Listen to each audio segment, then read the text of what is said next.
الرسل وخاتم الأنبياء وعلى آله وصحبه ومن بهديه مهتدى أما بعد فأعوذ بالله من الشيطان الرجيم بسم الله الرحمن الرحيم يريدون ليطفئوا نور الله بأفواههم والله متم نوره ولو كره الكافرون صدق الله العظيم. جناب صدر محترم، اکابر علماء کرام، مشائخ اعظام، بزرگان ملت، میرے جوانوں، میرے دوستوں، میرے بھائیوں،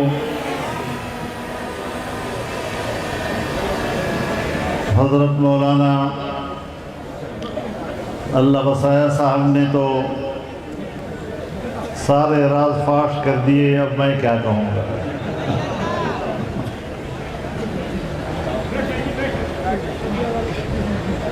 منانم کہ من دانم، مجھے اپنی حیثیت معلوم ہے، میں اپنی کمائیگی سے واقف ہوں، میں آپ کا ایک ادنا کارکن ہوں، اور جو کچھ بھی کیا ہے اللہ تعالیٰ نے اپنی قدرت کاملہ سے کیا ہے. ہمیں اللہ کا شکر ادا کرنا چاہیے کہ اس نے ہمیں خدمت کی توفیق بھی دی، اور اگر کچھ کامیابیاں ملی تو اس کی نسبت بھی ہمیں عطا کر دی. یہ اسی کی مہربانی ہے اور اس کے بغیر کچھ نہیں ہو سکتا. ہم حکومت میں تھے، ہمارے پاس اکثریت تھی، جمعیت کی 4 وزارتیں تھیں، یہی شہباز شریف صاحب وزیر اعظم تھے. مدارس کے بارے میں یہی ڈرافٹ جو آج پاس ہوا ہے یہ اسی وقت تیار ہوا تھا، اس وقت بھی اس پر اتفاق تھا، اس وقت پاس نہیں ہو سکا. آج ہم حزب اختلاف میں ہیں، 16 کی بجائے ہمارے پاس 8 ممبر ہیں قومی اسمبلی میں، اور اس کے باوجود کامیاب ہو گیا اور وہ بل پاس ہو گیا. تو ظاہر ہے کہ آپ خود اندازہ لگائیں اس میں ہمارا کیا کمال ہے. اس وقت ہم ہوتے تو اس وقت کامیاب ہو جاتا جب ہم حکومت میں بھی تھے، ہماری تعداد بھی زیادہ تھی، ہمارے پاس وزارتیں بھی تھیں، نہیں ہو سکا. اور آج جب یہ سب کچھ نہیں تھا تو ہو گیا، تو اللہ کی طاقت کے بغیر کون کر سکتا ہے.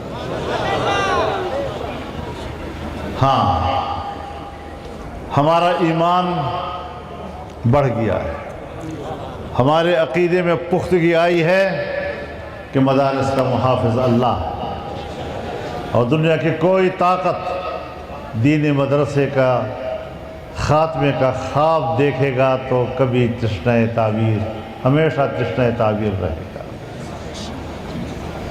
تو میرے محترم دوستو،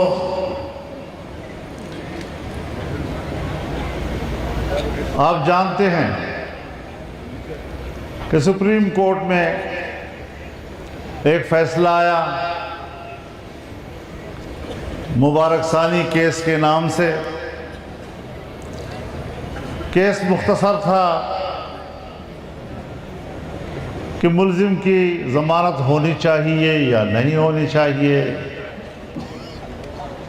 لیکن اس کے فیصلے میں غیر ضروری طور پر اضافہ کیا گیا اور وہ فیصلہ متنازع ہو گیا.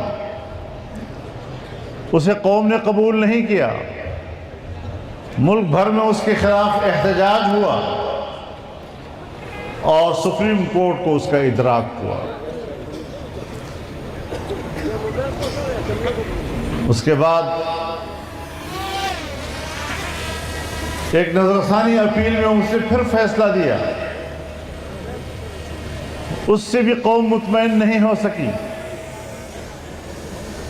پھر اپنے فیصلے کی اصلاح کے لیے عدالت نے دوبارہ سماعت رکھی. تمام مکاتب فکر کے علماء کو بلایا گیا،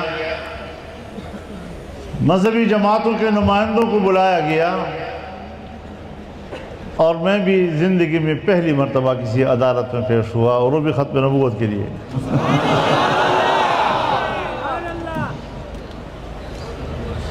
اللہ تعالیٰ نے اس میں ہمیں کامیابی بخشی. ایک مختصر فیصلہ آیا جس پر تمام مکاتب فکر نے اتفاق رائے کیا، اور پورے ملک میں خوشی کی لہر دوڑ گئی. اب اس کا تفصیلی فیصلہ آنا تھا. اس میں جو جو تاخیر ہوتی گئی، ہر طرف تشویش بڑھتی گئی، لیکن بالآخر وہ تفصیلی فیصلہ بھی آ گیا. حضرت مولانا مفتی محمد تقی عثمانی صاحب دامت برکاتہم العالیہ نے کچھ تھوڑا سا اس میں اضافہ کرنا بھی تجویز کیا. حضرت مفتی منیب الرحمن صاحب نے بھی اس کا مطالعہ کیا. میرے پاس بھی وہ تفصیلی فیصلہ آیا. کچھ الفاظ کے اضافے، کچھ رد و بدل، کچھ حوالوں کا اضافہ جو ہم سے ہو سکا. اور اسی وقت جب ہم اس پر بحث کر رہے تھے تو مجھے ایک تجویز یاد آئی کہ مولانا اللہ وسائے صاحب نے کسی وقت مجھے یہ تجویز دی تھی، اب مجھے بھول گئی تھی. اسی وقت ان سے رابطہ کیا کہ بھئی ہم اب آخری تفصیلی فیصلے کو دیکھ رہے ہیں، آپ نے ایک تجویز دی تھی، ذرا دوبارہ دہرا دیجئے. انہوں نے دوبارہ دہرائی.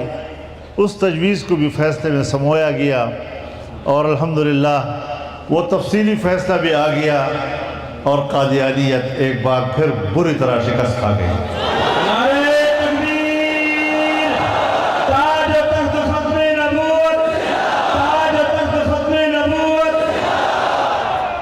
اور اس میں کوئی شک نہیں ہے،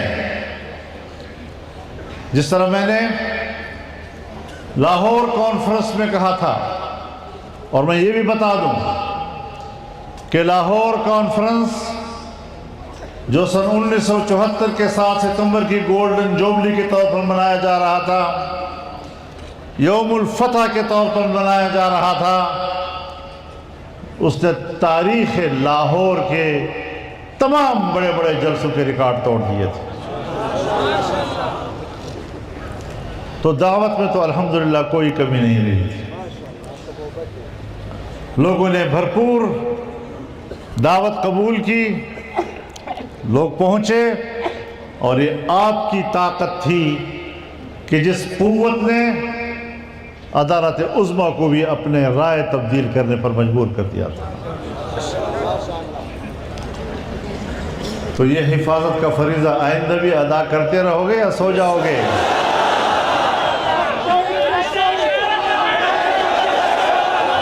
نعرہ تکبیر، تاج تخت ختم نبوت، تاج تخت ختم نبوت. اور عہد کرو کھڑے ہو کر، عہد کرو اس بات کا کہ ہم اس عقیدے کی حفاظت آخری سانس تک کریں گے، خون کے آخری قطرے تک کریں گے، اور کسی کو بھی ناموس رسالت پر حملہ کرنے کی اجازت پاکستان کی سرزمین پر نہیں دی جا سکے. نعرہ تکبیر، تاج تخت ختم نبوت، تاج تخت ختم نبوت. میرے محترم دوستو،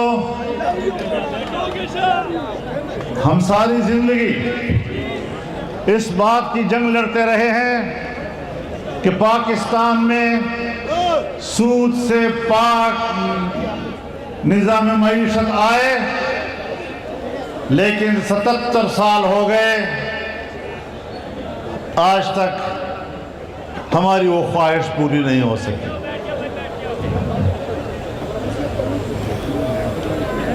قائد اعظم محمد علی جناح بانی پاکستان، جب انہوں نے اسٹیٹ بینک آف پاکستان کا افتتاح کیا تو اس کے افتتاحی جلسے میں انہوں نے یہ کہا تھا کہ مغرب کے نظام معیشت نے دنیا میں فساد برپا کیا ہے، مغرب کے نظام معیشت نے 2 عالمی جنگیں،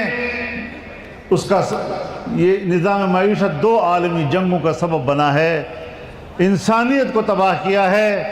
ہم نے اس ملک کو قرآن و سنت اور اسلامی تعلیمات کے مطابق نظام معیشت دینا ہے۔ میں حیران ہوں قائد اعظم کے ان پیروکاروں پر جو ہمیں تو ان کا مخالف قرار دیتے ہیں، خود ان کے پیروکار ہونے کے دعوے دار ہیں۔ 77 سال سے انہوں نے بانی پاکستان کے خواب کو شرمندہ تعبیر نہیں ہونے دیا۔ آج حالات بن گئے۔ 26ویں ترمیمی بل کی تجویز آئی، میں نے قومی اسمبلی میں ایک تقریر کی۔ مسئلہ یہ تھا کہ ججوں کی مدت ملازمت میں اضافہ کیا جائے یا سپریم کورٹ کے ججوں کی تعداد میں اضافہ کیا جائے۔ ہمارا موقف یہ تھا کہ اس کے لیے آئینی ترمیم کرنی ہوگی اور ایک سرکاری ملازم کی مدت ملازمت میں اضافہ یا ان کی تعداد میں اضافہ یہ آئینی ترمیم کو زیب نہیں دیتا۔ ہم شخصیات کے ہاتھوں آئین کو یرغمال نہیں دیکھنا چاہتے۔ اگر آپ نے ترمیم کرنی ہے تو عدلیہ کی اصلاحات پر مبنی ایک بل لاؤ، سپریم کورٹ سے الگ ایک آئینی کورٹ بناؤ جو آئینی مسائل سن سکے۔ یہ ہم اس لیے کہہ رہے تھے کہ آج بھی سپریم کورٹ میں عام لوگوں کے 60,000 مقدمات زیر سماعت ہیں اور فیصلہ نہیں ہو رہا ان کا۔ پورے ملک میں چھوٹی عدالتوں سے لے کر بڑی عدالتوں تک 24 لاکھ مقدمات پینڈنگ پڑی ہیں، آج تک اس کا فیصلہ نہیں ہو پا رہا۔ مدعی مدعا علیہ فوت ہو جاتے ہیں، اس کی اگلی نسل بھی بوڑھی ہو کر فوت ہو جاتی ہے، پھر اس کی اگلی نسل میں مقدمات منتقل ہوتے ہیں اور عدالتیں اپنے سر سے بوجھ نہیں اتارتی۔ جب میں نے یہ بات کہی تو بڑی معصومیت کے ساتھ مجھے کہا گیا کہ جی عدالتوں ججوں کے مدت ملازمت میں اضافہ بھی ہم نے چھوڑ دیا، ان کی تعداد میں اضافہ بھی ہم نے چھوڑ دیا، آپ کے عدالتی اصلاحات کی تجویز بھی ہم نے قبول کر لی، آئینی عدالت کی بات بھی ہم نے قبول کر لی، اب تو آپ کی ساری باتیں ہم نے مان لی، اب تو آپ آمادہ ہوں گے ہمیں ووٹ دینے پہ۔ بات تو سنو ذرا پہلے،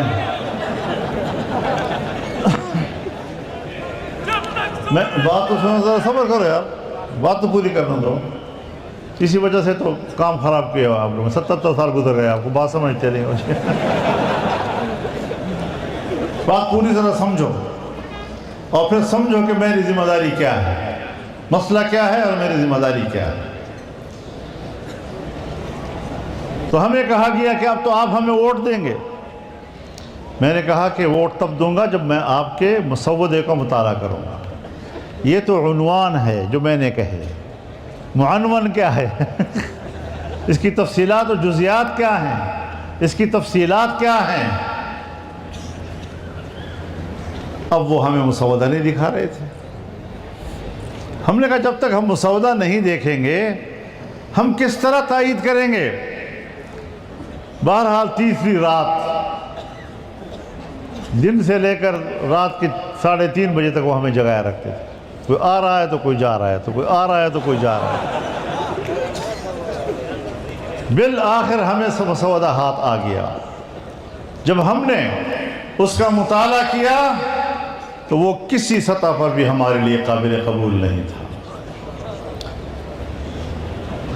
میں ایک چیز کا ذکر کروں گا آپ کے سامنے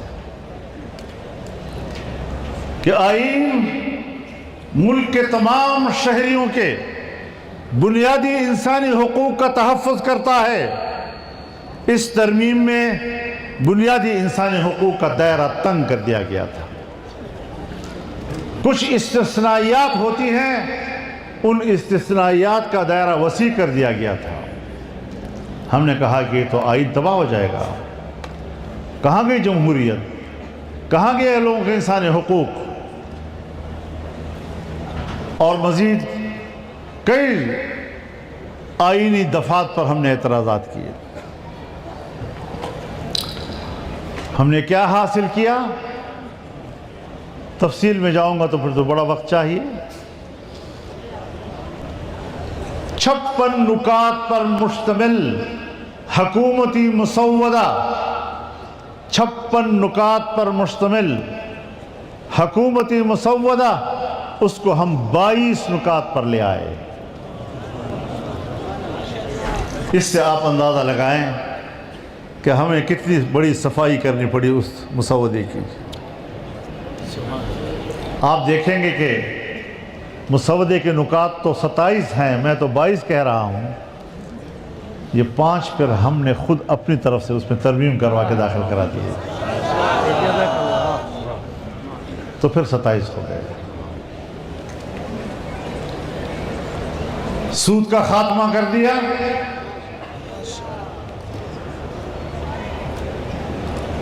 اب لوگ کہتے ہیں کہ جی آپ نے 1 جنوری 2028 تک بڑا لمبا وقت دے دیا ہے.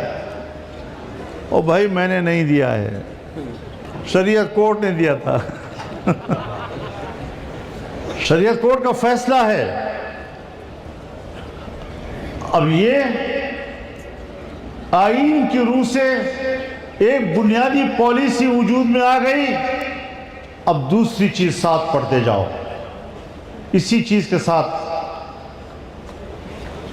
کہ 1 جنوری سے سود ربا ممنوع ہوگا، ختم کر دیا جائے گا. اس کے ساتھ کہا گیا ہے کہ شریعت کورٹ جب فیصلہ دیتی تھی، جب اس کے خلاف کوئی ایک عام سی درخواست چلی جاتی تھی تو فیصلہ اڑ جاتا تھا، اور پھر پتہ نہیں قیامت تک کب سپریم کورٹ کا فیصلہ جو ہے اس کے حق میں آتا ہے، یا اپیل سنی جاتی ہے یا نہیں سنی جاتی. کوئی بندش آئین میں نہیں تھی.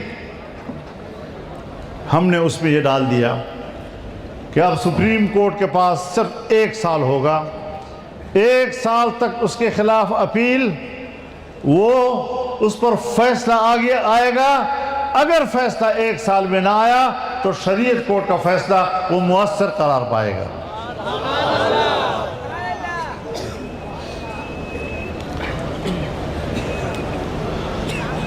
اب ان چیزوں کو آپ دیکھیں کہ سپریم کورٹ کو اس بات کا پابند کر دیا گیا ہے کہ وہ اپیل سنے گا، باقاعدہ اپیل سنے گا، صرف ایک عام درخواست نہیں، اور باقاعدہ اپیل پر شریعت کورٹ کے ہر فیصلہ یہ ہو یا کوئی اور، اگر 1 سال تک اس کی اپیل پر فیصلہ نہ آیا تو شریعت کورٹ کا اپنا فیصلہ مؤثر ہو جائے گا. اب جب یہ پالیسی آ گئی ہے تو جس وقت سماعت ہوگی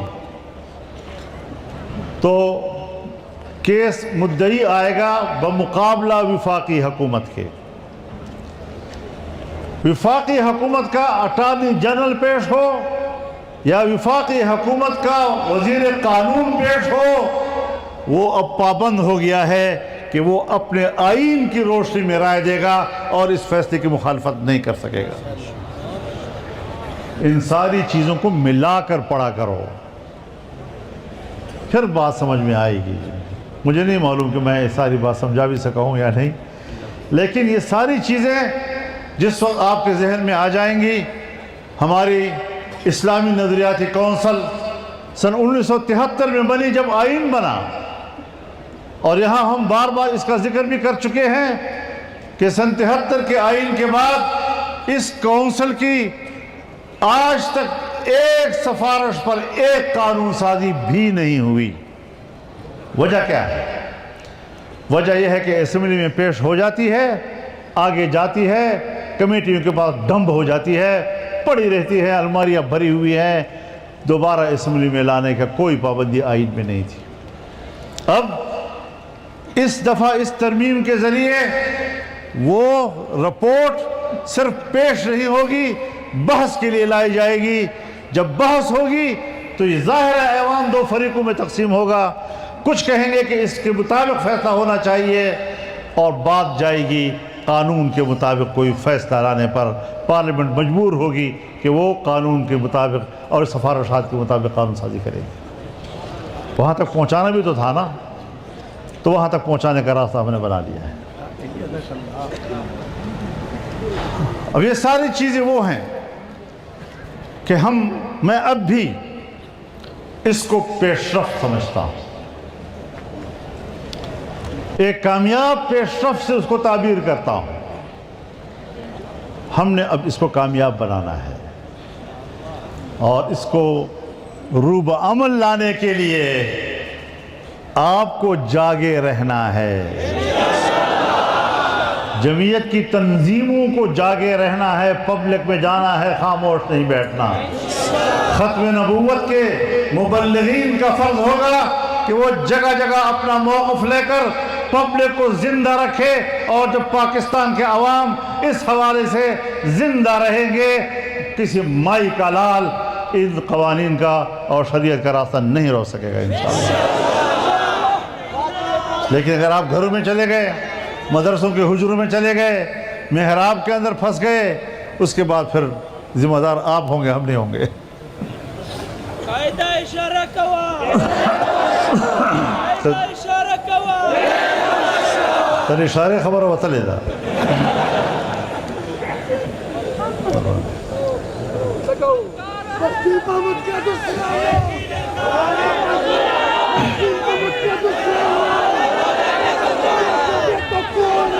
قائد جمعیت مولانا فضل الرحمان، قائد جمعیت مولانا فضل الرحمان۔ تو میرے محترم دوستو، ہم یہاں تک پہنچ گئے ہیں، اب ہم نے اس سے آگے جانا ہے انشاءاللہ۔ کچھ میں ذرا تھوڑا سا چون چون سن رہا ہوں کہ کوئی اور 27ویں ترمیم آ رہی ہے، جو اس میں نہیں ہو سکا وہ کیا جائے، تمہارا باپ بھی نہیں کر کر کے دکھاؤ ذرا، اور پھر اپنا حشر دیکھ لو کہ تمہارا کیا حشر کیا جائے۔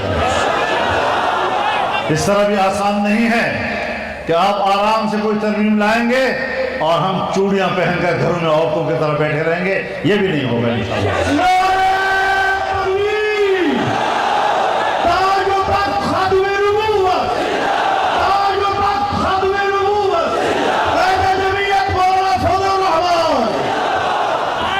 کوئی نہ سوچے کہ جن چیزوں کو ہم نے مسترد کیا اور 26ویں ترمیم سے نکالا، اسے دوبارہ کسی ترمیم کے ذریعے سے اسمبلی میں لایا جائے گا اور لوٹوں کے ووٹوں سے پاس کرو گے، اور پھر وہ چلنے دیں گے ہم؟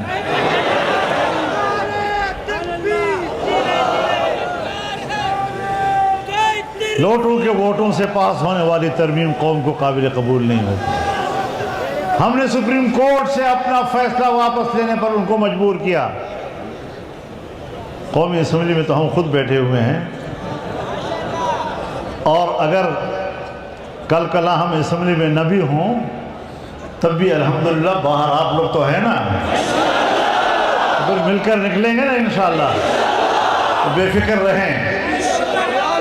اور یہ بات بالکل صحیح کہی مولانا وسائع صاحب نے کہ پارلیمانی ان کامیابیوں کے بعد ایک پہلے جلسے سے میں خطاب کر رہا ہوں اور وہ بھی ختم نبوت کے پلیٹ فارم سے، تو ایک رسول اللہ صلی اللہ علیہ وسلم کی ذات باصفات کو سامنے رکھتے ہوئے اس کو دل میں حاضر سمجھتے ہوئے عہد کیجئے کہ ہم نے اس ملک کو اسلام کے حقیقی منزل تک پہنچانا ہے انشاءاللہ العزیز۔